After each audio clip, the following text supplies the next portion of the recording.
And moving to Chicago and living with an aunt who was in recovery, even though I wasn't that attracted to the idea of AA meetings and recovery meetings, it was the only option that seemed available. So I found myself beginning this path of recovery in Chicago. I stayed sober, and a lot of great things happened. My family got back together. I graduated college, and it was great.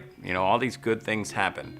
I felt very at peace with who I was and where I sat in the world. And so I mistakenly thought that those feelings of insecurity and those feelings of being lost and all that confusion that I had growing up was the reason I couldn't drink like other people.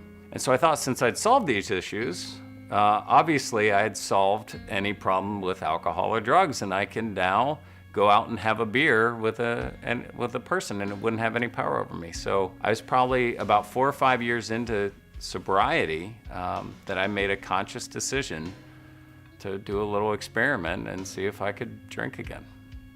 There were 3 rules that I had. One rule was that I was only going to have 3 drinks. I decided that I didn't want to go home with a stranger that night. So that was rule number 2. Rule number 3 was that I wanted to make it to work the next morning. So 3 drinks, no going home with strangers, and waking up and going to work the next day. And so what happened was, I have no idea how many drinks I had. I don't have any idea what her name was, and I did not make it to work the next day. So I'm drinking all the time, but I'm not really ever hitting a bottom because frankly, because I have all this stuff, I have all this money. I don't know how long that would have continued on.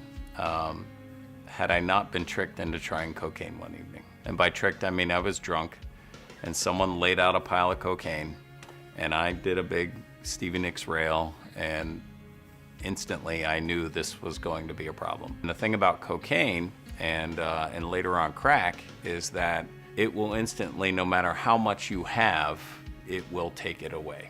And I'm kind of feeling at a loss of not knowing what to do.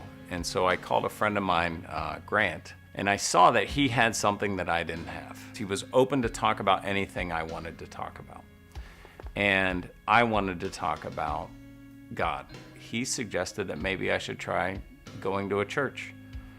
And so I was out in a treatment center in Oregon, and they would, bus us to church on Sunday mornings. And so I decided to go with them one day, and I hadn't been in a church for a very long time. And they began talking to me and making me feel welcome and inviting me to small groups. And I explained that I'm not going to live here, that I'm going back home to Chicago.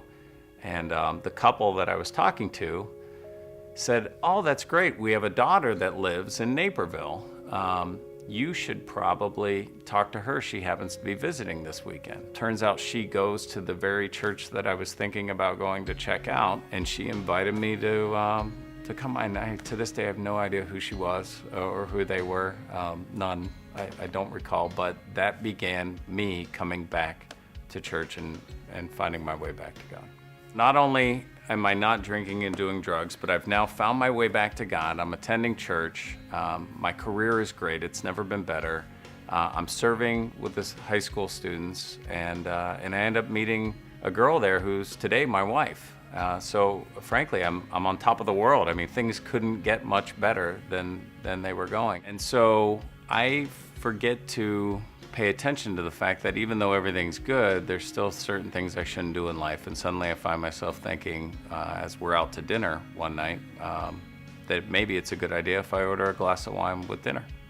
Honestly, that was the beginning of a very, very long and ugly, painful cycle in my life. That glass of wine quickly became cocaine, and that quickly became heroin. I found myself at a place that I just never thought I would ever get to, and that's alone and homeless and hurting everyone that ever comes into contact with me because they try to help, and I just break their heart again and again.